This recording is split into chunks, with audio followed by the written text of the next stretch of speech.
origin countries, Brazil and Indonesia, but very little coffee is drunk in the producing countries. Only 30% of global consumption is in the producing countries drunk.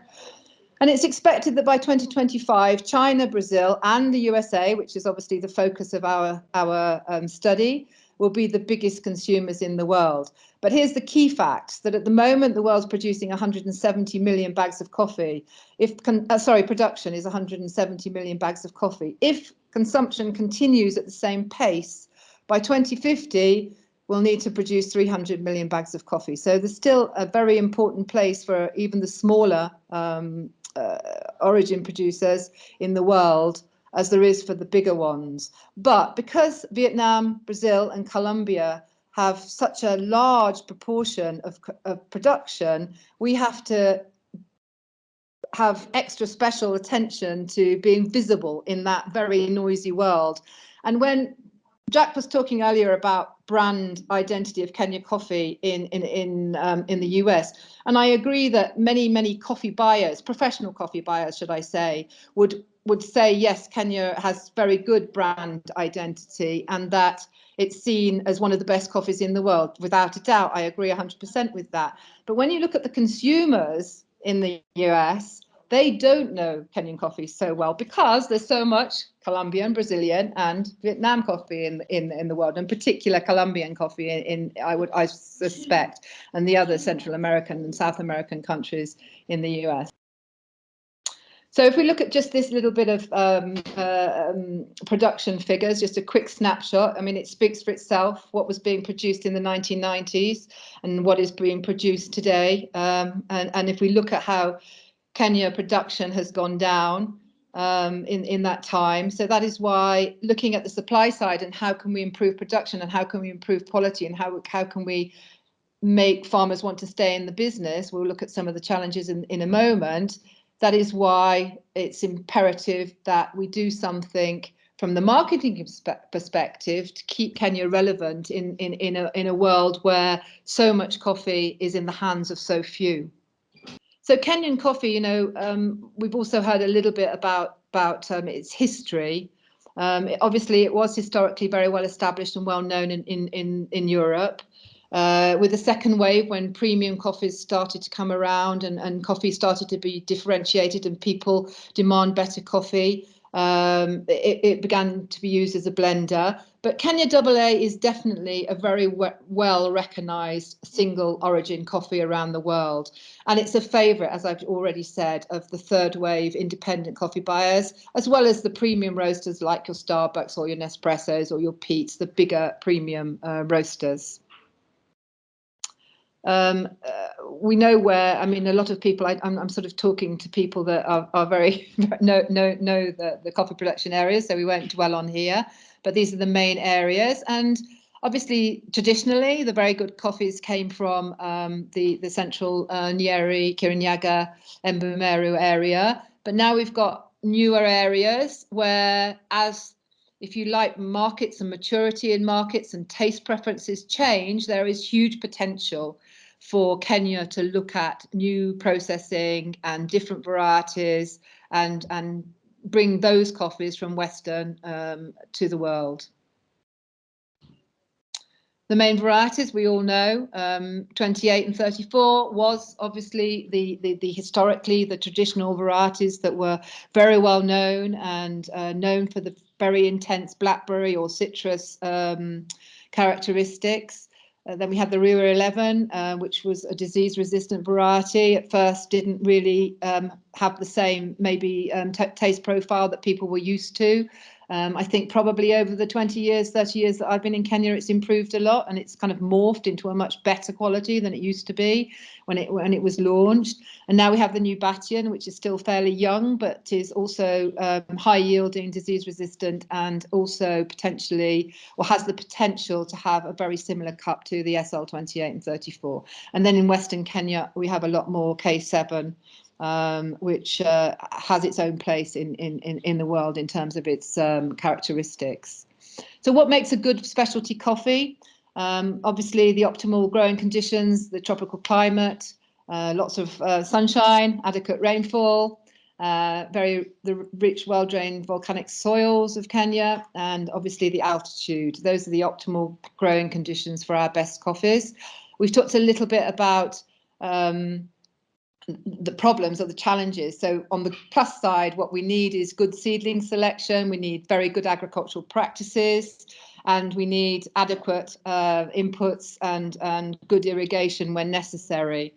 Very, very important is the harvesting and the red cherry selection. And then even more important, I think, because this is where coffee can be ruined, even if it's harvested at its optimal time, it can be ruined, is the post-harvest processing and the drying, especially the drying actually, and the conditioning and selecting the coffee so that the defects are not in the final coffees.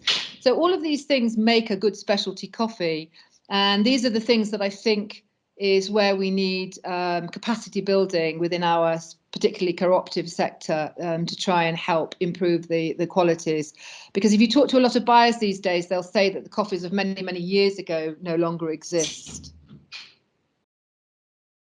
The challenges, we've heard a few of them already. I would also say that urbanization is a problem because the cost of land is so expensive. It's better to sell your land than carry on growing coffee. Climate change and climate adaptation are obviously an issue.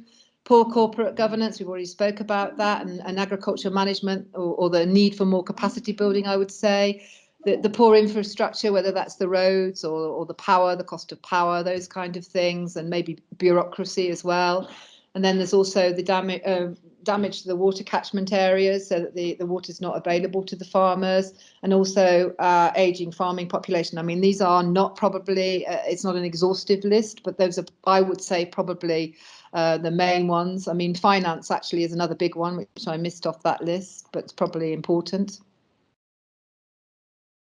So we've already heard a little bit about the percentages of coffee going into the US. Well, I think Benson was talking about US, Canada, and Japan. I just took, according to ICO statistics, the amount of coffee exported to the US over the last 5 years. So it sort of did go up to 20% in 2017, but the rest of the time it's sort of pretty static. It's still the largest single country buyer of Kenya coffee, so I think that's still important.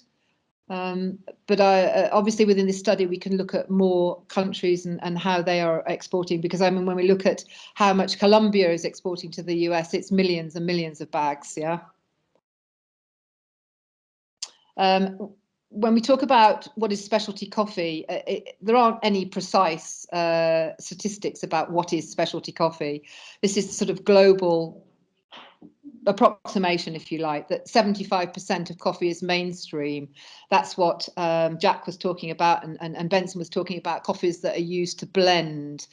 Premium coffees are the coffees of the premium roasters around the world, the Nespressos and the sort of better roasters that are roasting a higher quality specialty. Like it could be classified as a specialty coffee. And then you've got the sort of creme de la creme, the gourmet coffees, which is a very small percentage. And Kenya has its share of all of these coffees, to be honest. And that's one of the things that I'd like to look at and have a little bit more precise data on what is classified in which bracket. But I would say possibly up to 10% of Kenya coffee would fit into the very top quality coffee. But I'd like to speak to some of the exporters to verify that, whether my remembering from 2 years ago when I left CDORM is still the same. And then when we look at the characteristics of those coffees, what are the characteristics of those coffees? So mainstream is obviously very standard. It's what we would call fair average quality, I would say. It's its price is aligned to the futures market. It's mainly used in blends, and the buyers tend to be the large roasters that are producing for the supermarkets and domestic consumption, either blended roast and ground or instant coffees. The premium coffees are the ones that maybe Starbucks would be roasting. It has a Kenyan blend. And they have a more defined characteristic taste profile, still related to the futures market, but the premiums will be higher for these coffees because the buyers are looking for a higher quality. Sometimes they'll go a single origin, sometimes they'll still go into blends to improve the blend, and sometimes maybe they'll be certified coffees as well. And they'll have buyers from all different categories.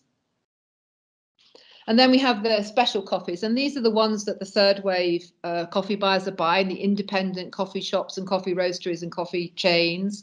They'll be looking at a much higher taste score on the SCA 100-point system, so maybe looking at 85 and above. They'll be looking for more traceability, more story. They want to know where it comes from. They want to know the farmers. They want to know the whole shaboodle.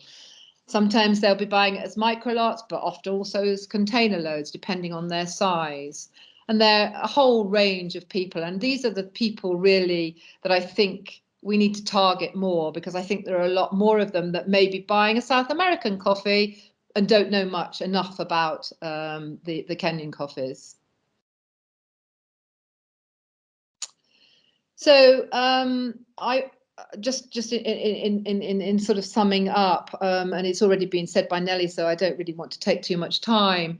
You know, I'd like to sort of refresh my memory and get some more data and talk to as many people as possible on the supply side and what are now the current problems out in the field. You know, I know that the marketing and promotion system, I know a lot, but to talk to Coffee Directorate and to talk to the public sector and the private sector to see what's working well and see what success stories there are of exports to the US.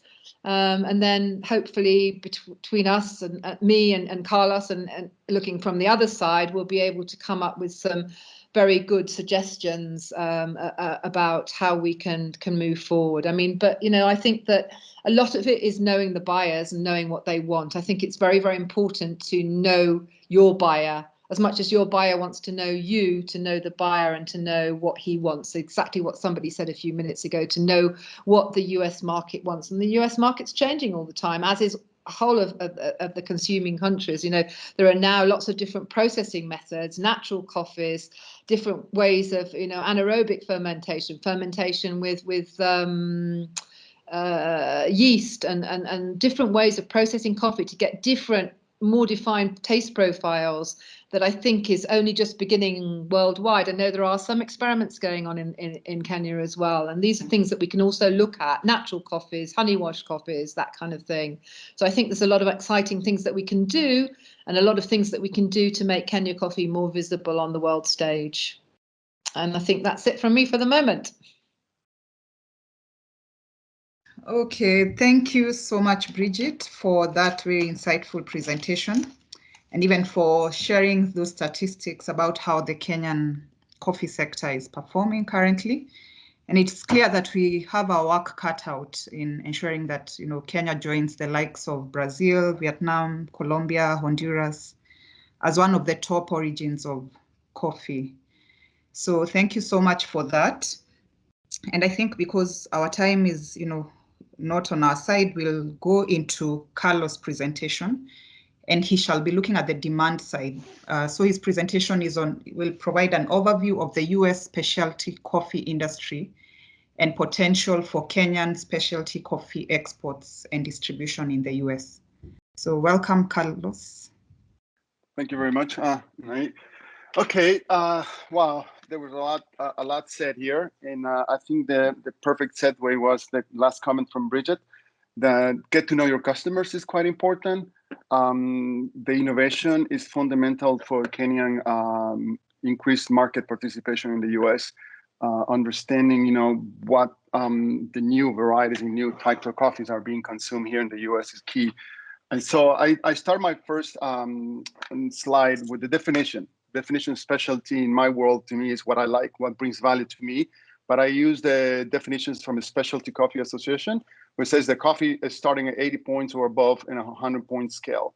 The SCA sets the standards for specialty coffee at every stage of the coffee production, including defects in green beans, water status, and brew strength. I also saw on the report from the National Coffee Association what they define as a specialty, and it's espresso-based beverage, so latte, cappuccino, non-espresso-based beverage, process blend, cold brew, nitro, and traditional coffee that consumers perceive to be brewed from premium coffee beans and grounds. This is just a definition that is basically the perception that the U.S. market consumers have. So as you can see, also I included rather than having a participation, because it's quite difficult to obtain a particular number, if you will, of what is a specialty. What I put together is a small table here that you can see what people who had a cup of coffee yesterday consume today. And as you can see, from 2017, the participation is 41, 2018 was 41, 2019, 40, and January 2020, just pre-pandemic, was 39, and it's slightly starting to decrease. So I don't know. I don't think there's enough data to conclude that this number is because of the COVID. I would think it is, but nevertheless, I would like to confirm that. So with that said, my best number, I think it is based on the reports that I've seen in the research that I found, the specialty coffee share of the pie is around 30 to 38%. So I put 37. So some of the main coffee imports and the distribution channels, rather than give you names, I've thought, maybe I gave you on the largest scale who are the ones bringing the coffee into the U.S., and that's the multinational importing companies such as well-known Neumann Group, Bold Cafe, Olam, and so forth. The medium, small importers also do participate in this, and these are the local and regional importers. In some cases, someone like Suca Fina or Mercon, but also Rongabai or Mercon. And then some of the coffee is also being imported by large coffee roasters such as Starbucks and Folgers, who happen to buy directly on an FOB basis. And then you have the private label the private label roasters. Some of the private label roasters mostly use importers, but they also do a little bit of the FOB buying. What are the distribution channels mostly used here in the US? Is convenience stores. There's a lot of supermarkets, there's a lot of gas stations, there's a lot of Circle K's, across this country. And the vast majority of the coffee is consumed through there. The online retailing, the Amazons of the world, eBay and so forth, they're becoming quite popular, especially nowadays in the last 18 months since the pandemic. And there are other channels, the restaurants and stuff like that. And supermarkets, believe it or not, they still hold a little bit, but they have not increased as expected. I thought there would be more, but once again, the shutdown did have a major effect on them. Okay, so we think the market in the US right now is about 24.2 million bags. And these are the 4 countries that came out on top. Brazil and Colombia, no surprise, they are very aggressive. Particular, a lot of these Brazilians may be going into the market for the exchange. Colombian is gaining a tremendous amount of reputation. And they have done a remarkable job promoting their country. Vietnam also has done a fantastic job, in particularly because they have also initiated a campaign to produce strictly high ground coffees, in other words, Arabica, not only Robusta. So they have gained a good market share because it's a clean coffee and a very, very attractive price. And then, and last one is Nicaragua, to my surprise, to be frank with you, that it has gained a tremendous number since the last 5 years. Nicaragua is a small country that produces only about 1.8 to maybe 2 million bags, and the vast majority of that coffee is coming to the U.S. And I can say to the comment that Bridget earlier mentioned about being innovative. Nicaragua, about 20 years ago, started a couple of excellent programs, and it has taken a long time for them to be recognized as a country that produces excellent coffee. And the COE, has done a remarkable job. And there it goes. So you see that the U.S. market is demanding more coffee out of Nicaragua. So I wanted to challenge that. Bridget did mention the third wave. So Olga and I put together this matrix, and I want to just take maybe 30 seconds for you to quickly review. And I'm asking the stakeholders of the group here, where do you see yourself in this, in the third, the fourth, the fifth wave? And we, Olga and I, see it somewhere in between the second and the third, agreeing with Bridget. But the market is, heading to the fifth wave and rather rapidly. So this one, it's connected to what Bridget says. We have to be innovative. The market is demanding new ideas, honey process, nitro, yeast, and you name it, all different products. And also, not only that, but they also want to know the grower from the beginning. They want to go actually to the farm and understand what is it that they're doing at the farm level. So this is something that to keep in mind, that we have to find a way, have to move from the second and third to the fifth, because that's where the market is heading.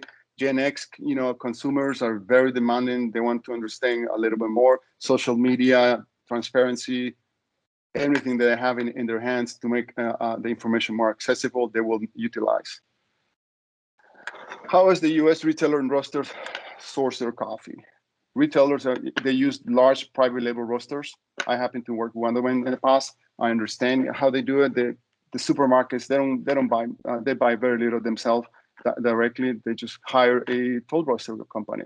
The roasters, some of them they do, mostly they do through importers, but some of the large ones, like I mentioned earlier today, Folgers or Starbucks, they do some of the source directly themselves for different reasons, called the risk management. In coffee houses, small local coffee houses source from importer. Obviously, they don't have the financial capacity to take a long position of coffee. The medium regional coffee houses also source from importers. The national coffee houses such as Starbucks, Peet's, Caribou, and others, it's a combination, like I mentioned in the past. It's a combination of, they do it to the importers such as the multinationals, Ola, Mercon, Ecom, and also they do directly for origin, because they want to understand, they want to have the direct connection at origin level. And I think, and last but not least, I did see that in a national coffee data trend report, there's a question that asks Americans if they associate coffee to a list of countries. In Colombia, Brazil, Costa Rica, combined with tourism, Costa Rica, and Hawaiian coffee, Kona are among the strongest associated countries. And specialty drinkers were also asked, what are more likely than the traditional coffee to say about coffee from Mexico, Guatemala, Costa Rica, Ethiopia, and Vietnam. And they are more likely to say that it tastes very good. They have done a remarkable job. So Guatemala has done a fantastic job here, promoted themselves, Ethiopia as well. I think it proves the point that if you promote the coffee with origin associations here in the US, combined with importers, a proper branding strategy can bring a great deal of success to any coffee for that matter. So the challenge here is, what do we have to combine efforts, origin, all the stakeholders from origin, and also importers and roasters to educate one another and come up to with a strategy which is the objective that Bridget and I have been asked. Thank you. Yeah, so thank you for painting a picture of how the US coffee market is, and what to expect. And I think now we'll open it up to questions from the audience. I'd like to welcome the audience to share, feedback on both the presentations from Bridget and Carlos, who have done a very good job in painting or sharing their insights, providing an overview of this, both the supply side and demand side perspective. So I'd like to welcome you. You can maybe just unmute your mic and share your feedback. But also, I think it's also the point where we can also share our feedback on the overall strategy. What would you as a stakeholders like the strategy to focus on? What do you feel has been left out or has not been discussed yet that the consultants should consider as they set out to start drafting this strategy? Okay, I see a hand is up. Jack? Yes, Nelly, thank you. Okay, I just wanted to zone in on two comments that from Carlos and Bridget's presentation. They both said it. So one is post-harvest processing, naturals and honey washed coffees. This is something that other origins which don't have such a excellent coffee to begin with, this is what they're focusing on. They're focusing on the post-harvesting processing to get that coffee to a really interesting level. And that's a great way to move coffee out of the kind of commercial sector into the specialty sector. And that's also an actionable thing. Trainings can be done at cooperative washing stations to teach people how to do these special post-harvest processing. So that's number one. Then number two, I think both talked about the story, getting to know the farmer, people wanting to know where their coffee comes from, these types of things, this element of traceability of the coffee. And one thing that I would say, one challenge that Kenya has, is it has quite a complex supply chain from the farmer to the exporter. There's a number of steps. You have the cooperative, you have the marketing agent, you have the mill, you have the auction, you have the dealer, who is also the exporter. So there's a lot of people, and a lot of the contact with the farmer, the information about the farmer, where's that coffee coming from, gets completely lost in that process. If you pick up any NCE auction catalog and you look at that catalog and you try and work out where that coffee has come from, which farmer has farmed that coffee, produced that coffee. First of all, you'll see that most of the coffee is listed as a bulk, completely unidentifiable to anyone wishing to buy it. Secondly, you'll see that the way the coffee is identified, there is no consensus. People will use whichever name in any kind of format they wish to use. So that if again, that's an actionable. There's something actionable, that this traceability shouldn't be lost, and the integrity of the farmers, where that coffee is coming from, should never be lost, and it is getting lost. Okay, thank you so much, Jack, for those very insightful comments, both on post-harvest processing, as well as the need for the story to come out clearly. I see Carlos wants to contribute. Thank you, Jack, for that. And one comment I do have, and it's probably something I've seen in other countries, is that yes, I've seen countries that traceability, it could be a challenge, and a case is Peru, for an example. But a consideration, I present this to the audience here. How about the idea of regionalizing the coffees? Rather than focus on a single producer, which might be difficult to trace. The possibility of dividing the country in regions and perhaps do it by region could be an opportunity that one must consider. That's all. Thank you. Yes, because I would say in response to that, that's exactly right, and the framework exists in Kenya. It absolutely exists. Every single cooperative is registered. It has a code. There is all this framework exists. The problem is it doesn't get used properly, and that's where the traceability falls apart a little bit. What you'll see that when coffee comes to the auction, it is listed as bulked. There is no traceability. All the traceability is lost. Yeah, I think there is room for improvement there, but the framework is already there. Okay, thank you so much. We'd also like to hear from the government side. I don't know, Dr. Apoyo, maybe you can prepare your comments, especially in regards to regionalizing the coffee, just to ensure sustainability. But I think before we can have Bridget just share her feedback as well. Yeah, I was just going to say that in terms of bulks, a lot of the bulks often are anyway the coffees that are of a slightly lower quality, and most of the coffees that are of the better quality, not all, but are already identifiable. And I think I'm 100% behind traceability. I mean, I think that's really key for seller-buyer relationships in any case. But I think that yes, the Kenyan system is complicated, and yes, the smallholder farmer can't navigate that, so that he ends up being the person to a large extent that knows his buyer. But certainly at a cooperative primary society level, it's 100% possible for the sellers to know their buyers, even if they're using third parties to navigate the system through to export. And that's where we have to concentrate. And yes, if you compare Ethiopia and how they have got their cooperatives known around the world, it'd be easy to do that in Kenya as well, because Nyeri coffee is very well known, Kirinyaga coffee is very well known, some of the Western coffees are very well known. So yeah, I mean, but again, it comes down to marketing and the promotion of that name around the world. And at this junction, as we continue the discussion, I'd like to recognize the presence of our colleagues who have joined us. So I can see Wambui Waiganjo from AFCA, that's African Fine Coffees Association, Nairobi chapter. Welcome, Wambui. We also have Sarah Lam from USAID Mission. Sarah, welcome. USAID Mission here in Nairobi. And then we also have Jochi Falu, who is one of our consultants for Kenya. Welcome, Jochi Falu. If I've missed you out, I'm sorry, but maybe you can introduce yourself.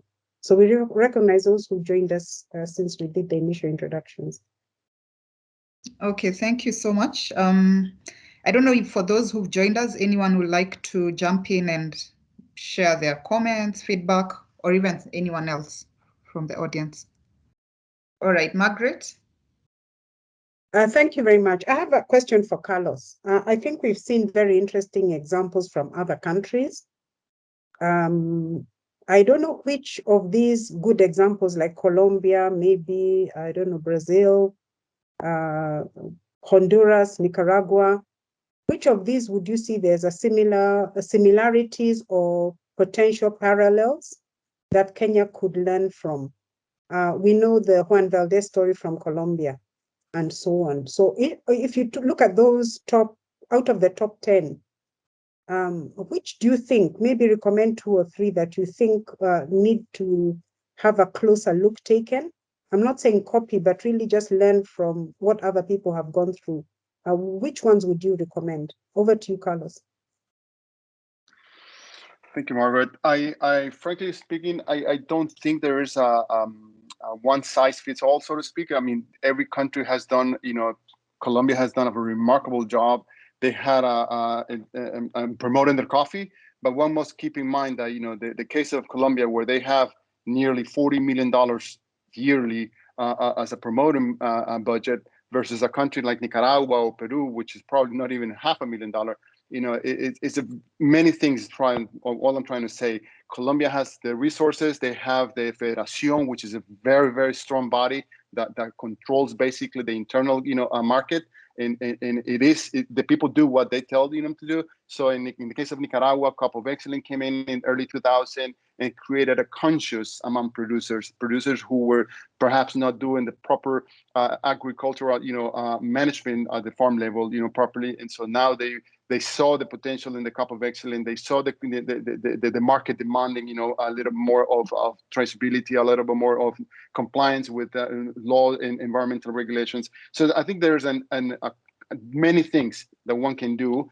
I think, to give you a more objective opinion, I think I would like to understand a little bit more about the structure of how Kenyan grower sector is to give you a better opinion. But I think, the fact of creating the regions and having the commitment from the growing sector from Kenya to comply with this and to follow what the market is demanding, which is one of them, the traceability. It could be a tremendous opportunity to get a successful story. Thank you, Carlos. Okay. I don't know, is there any other comment, question? Dr. Poyo? Okay, thank you, Nelly and Margaret and members of the panel. I think I may not have much, but probably I would like to respond to something which was said about Kenya lacking a story. The value proposition of the Kenyan's coffee that we sell is based on the quality attribute. I think that is the selling value proposition that we have. And we have been saying a story, because coffee is well sold with a story behind it. When you don't have a story, however how good you produce that coffee, it may not reach the intended target if you don't package your coffee beyond a story. People have talked about the geographical indication, the GI, whether we will be able to zone our coffee and sell them as per region. I think we are not yet there, yet we are still struggling. The reason why we are not yet there, why we cannot sell Kenyan coffee, maybe probably as maybe Kirinyaga coffee, Nyeri coffee, is that we lack sustainable volume. That is our main undoing. So we need to encourage production, increase productivity, because of course, yes, Kenyan coffee from the origins around the Mount Kenya regions, some of them are of high quality, but we don't have that volume, enough volume to sustain it. So when we do geographical indications and then we sell per regions, then we shall not have enough to sell because it is not enough to sell as per region. So for us to succeed and sell per region as is done in Colombia, then we need to do aggressive campaign on how to increase the coffee volume in this country.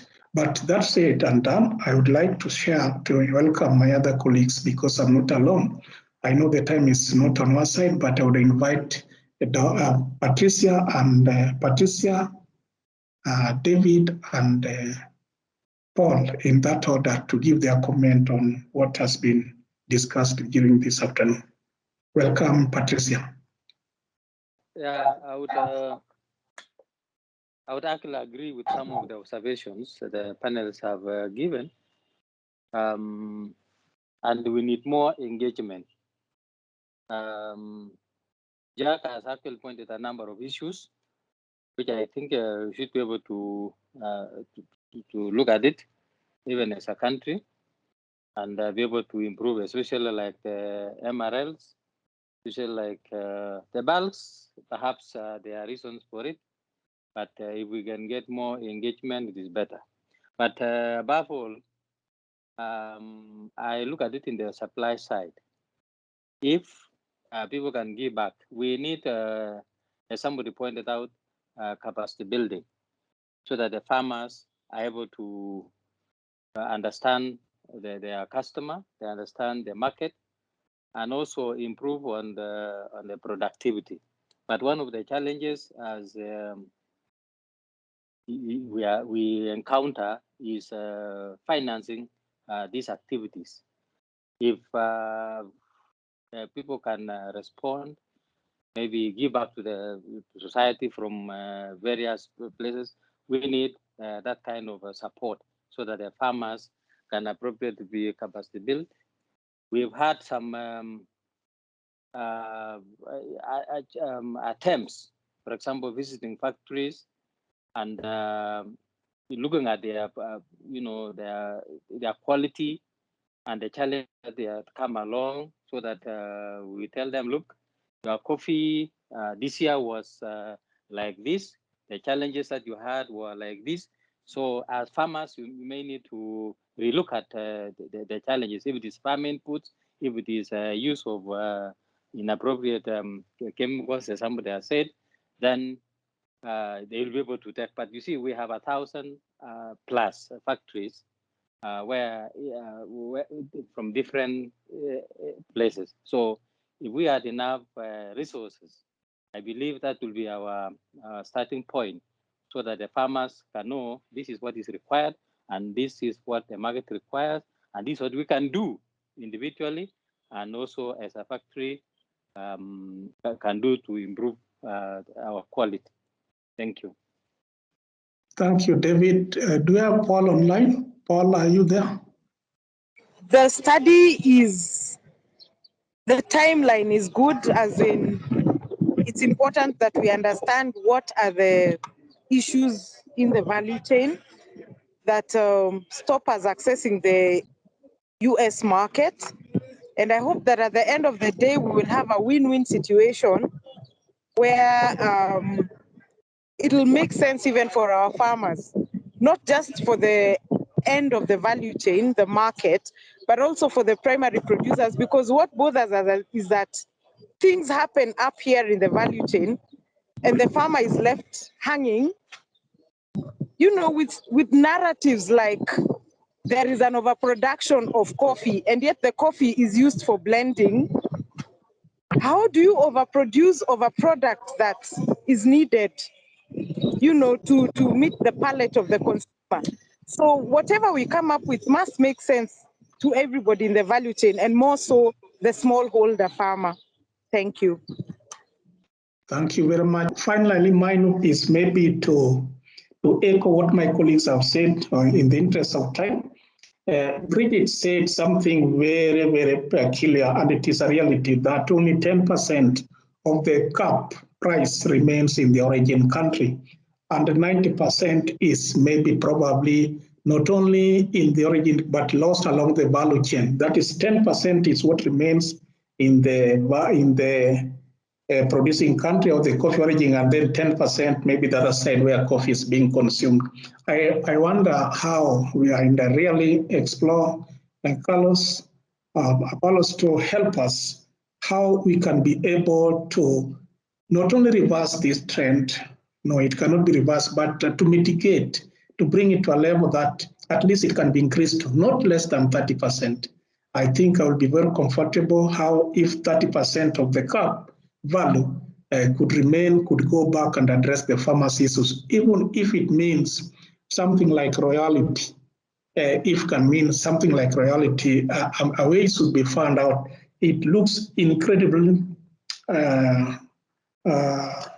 unreasonable that 10% is only what remains in the consuming country. I know it, I've read about it, and 90% of the value is retained in the countries where we export our coffee. Yet, the golden egg is laid in the origin country. So please, it is something which I would appreciate, and I would request that as you develop the strategy, you should be able to see how this one can be, we can leverage on this.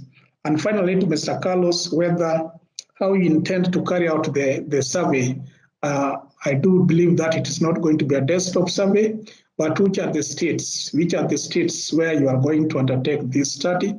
Because there are also some states where Kenya has made some inroads through promotion, exhibition, B2B, and even trade missions. So maybe you'll also be interested if you tell us whether you have sampled these states or you are going to do a desktop study or whatever method you are going to use. Thank you very much, and I appreciate you and Bridget. Well, thank you. All right. Thank you so much, Dr. Paul. We are already 13 minutes past time, and we really appreciate your feedback as well as your colleagues from the Coffee Directorate, and also the other feedback that has come from the other participants. I think there are many takeaways, but a few, just to mention a few, the issues of post-harvest processing to ensure that we get more value from our coffee.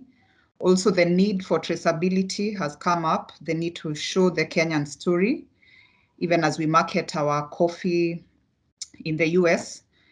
Also, regionalization of coffee has come up as something that needs to be addressed in the near future. But of course, Dr. Apoyo has said more work needs to go into ensuring that our coffee volumes increased for us to realize regionalization. There's also need for us to learn from other countries who, have successfully gone into the US market, such as Colombia. And also something came up in regards to the input levels. That's at the production level, just to ensure the MRL levels do not exceed the limits. So also the issue of need for capacity building across the value chain to ensure that everyone is covered, but also for us to understand what makes us not access the US market as much as we'd like to. Yeah, so those are some of the points I've taken note of, but I'm sure there are others, and I believe Bridget and Carlos have taken note of these. We shall also share their contacts so that should you have any further comments or feedback that you might wish to share, you can send it to them, and also you can also share it with us, Margaret or myself. So I think I'll now invite Margaret to maybe share her closing remarks and also maybe share what the next steps are. Welcome, Margaret. Thank you very much. Everyone who has spoken, we've taken your views and your comments, and I think the consultants have also heard.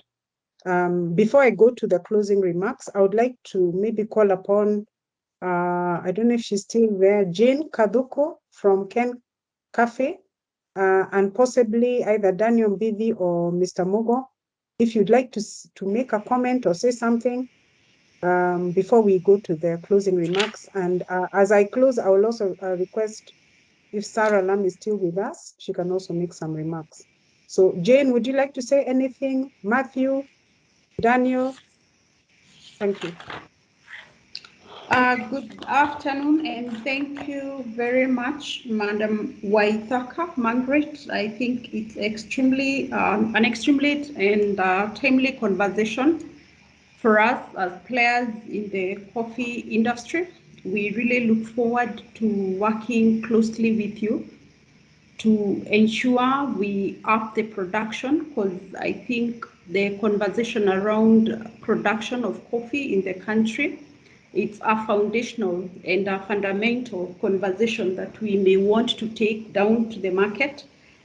And we look forward to really having this roadmap, a clear roadmap on how will that journey of improving production look like, what are the practical steps, where do we come in, how do we support, and even to look at the entire journey and the success of the outcome of production. Otherwise, we look forward in participating in the entire of this exercise. Thank you, Madam Waithaka.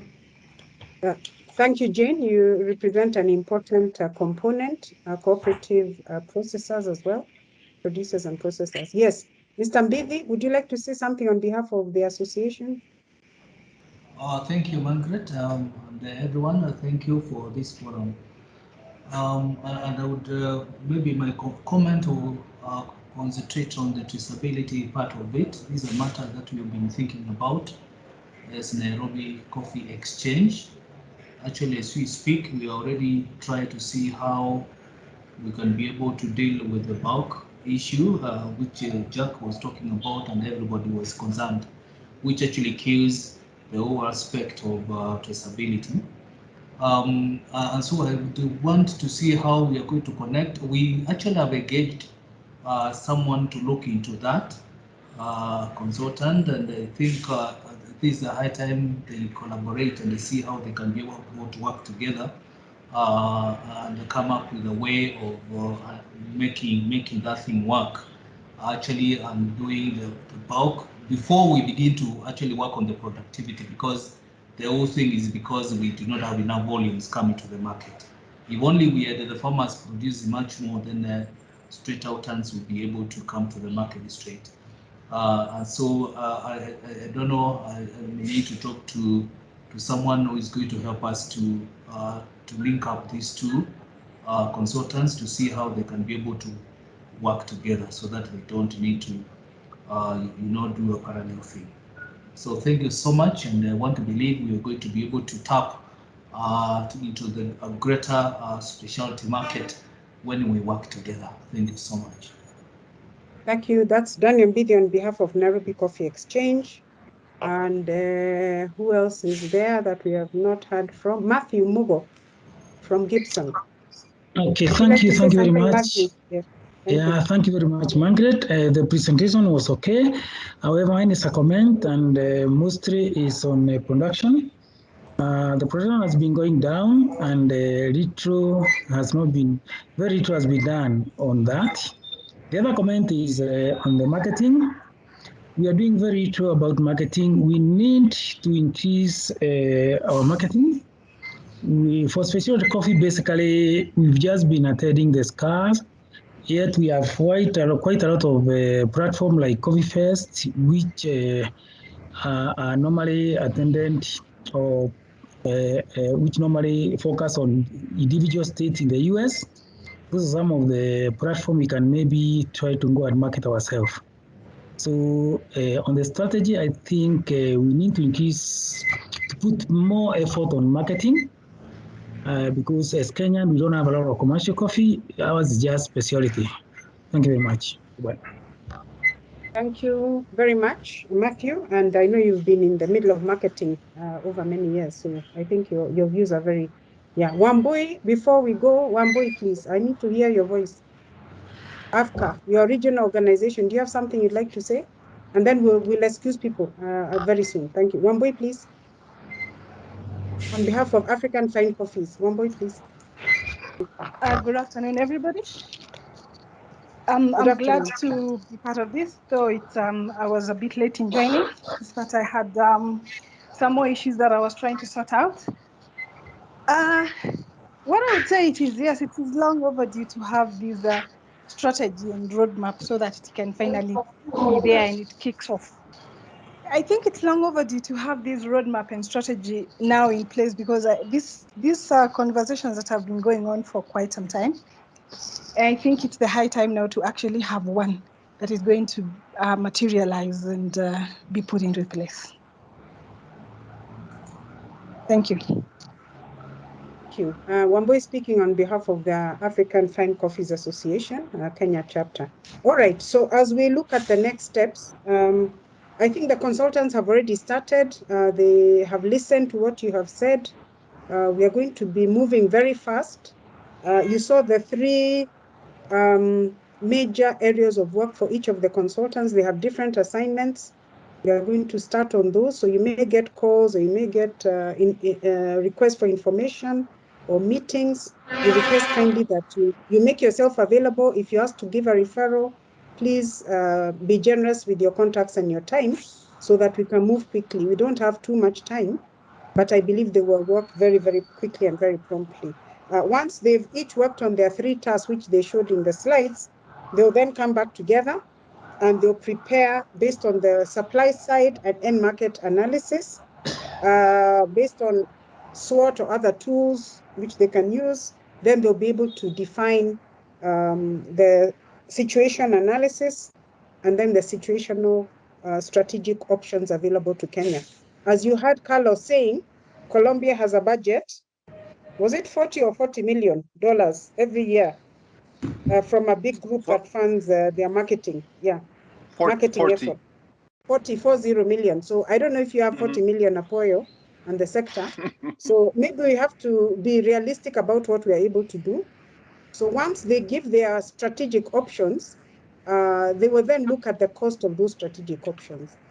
And then they'll come back and say, if Kenya is to do it this way, and these are the results we're expecting, these are the strategic actions, both on supply side and demand side, then if you do these, then these are the results. What will it cost? So that question has to be answered by Carlos.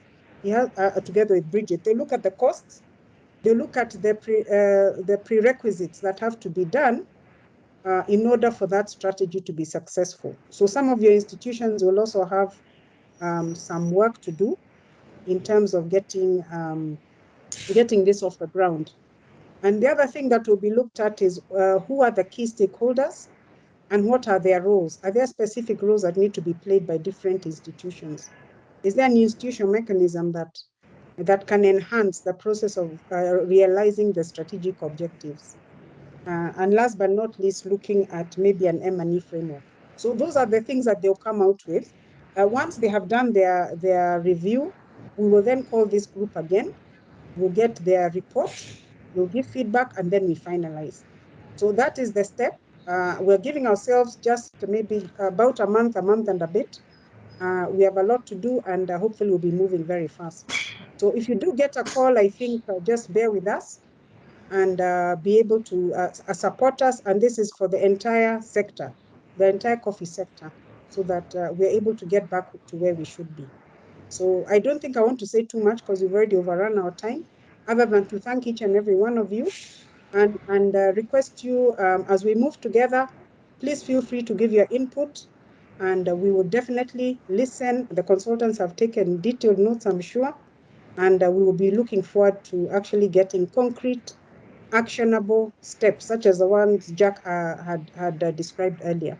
Things that are doable, that have a lot of impact, and also addressing the issue of that 10%. How do you increase the 10%?